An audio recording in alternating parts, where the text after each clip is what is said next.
Kalau kita mendengar peringatan dari Allah Subhanahu wa Ta'ala bagi orang-orang yang pada umumnya bahwasanya mereka sering hadir di majelis Jumat, setiap Jumat hadir majelis Jum'ah, sholat Jumat hadir, majelis ilmu mungkin hadir mungkin tidak. Alhasil agama hanya sepintas lalu, agama hanya digunakan untuk ke masjid, keluar dari masjid wallahu alam sama agamanya, entah ganti baju A, ganti baju B, ganti baju C, wallahu alam. Sehingga mereka dikatakan oleh Allah Subhanahu wa Ta'ala, orang-orang tersebut memiliki hati, memiliki nurani, lahum qulubun la yafqahuna biha. Mereka diberikan oleh Allah hati, tapi tidak ada manfaatnya hati untuk nambah pengetahuan mereka. Mereka memiliki hati, tapi hatinya beku, hatinya mati terhadap perasaan-perasaan ghirrah di dalam Islam, perasaan-perasaan dalam mendekatkan diri kepada Allah.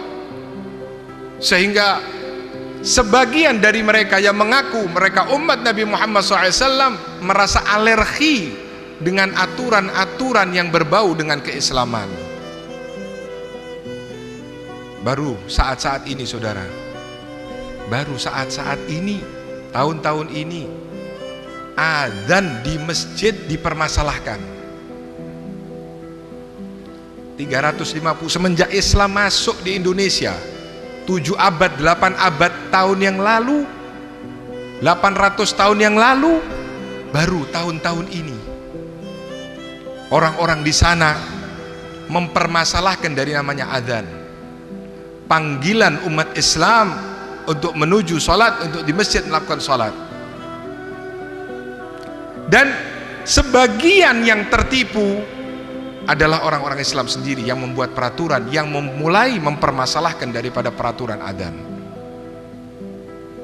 Mereka punya hati, la yafqahuna biha, tidak mengerti terhadap hakikat kehidupan beragama.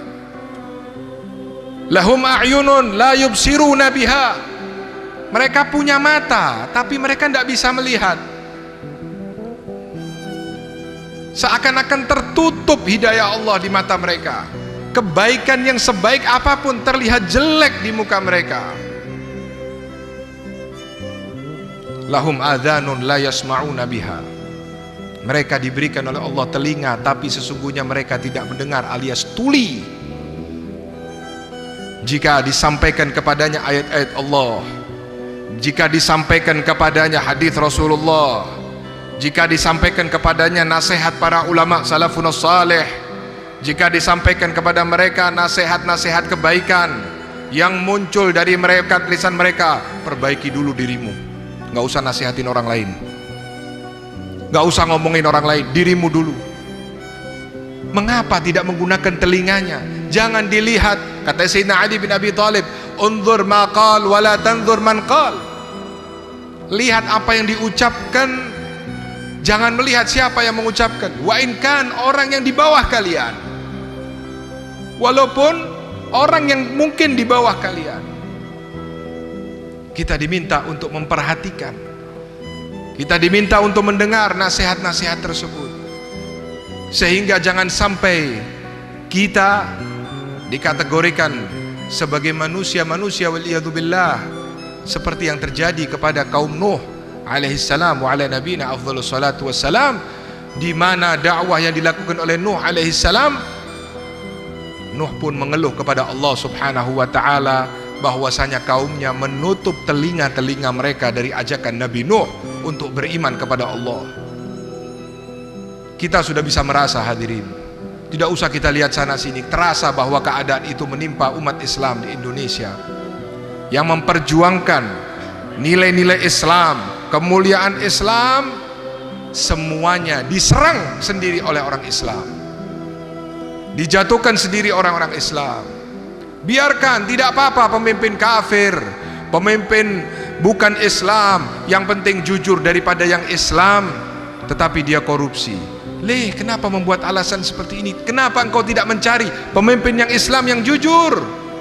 Jangan kau jual kafirmu, jangan kau jual musyrikmu, jangan kau jual orang-orang di luar Islammu untuk memimpin dirimu, karena mereka tidak tahu hakikat dalam kehidupan beragama Islam. Kita mayoritas seakan minoritas. Kita mayoritas tidak memiliki apa-apa. Dan inilah yang terjadi, seperti apa yang dikatakan oleh Rasulullah SAW, akan datang di akhir zaman umat Islam jumlahnya banyak, tetapi mereka bagaikan buih di lautan, diombang-ambingkan satu sama lain. Diberikan telinga tapi tidak mendengar. Maka Allah Subhanahu wa ta'ala menutup hati mereka sehingga mereka tambah terjerumus ke dalam lubang kegelapan.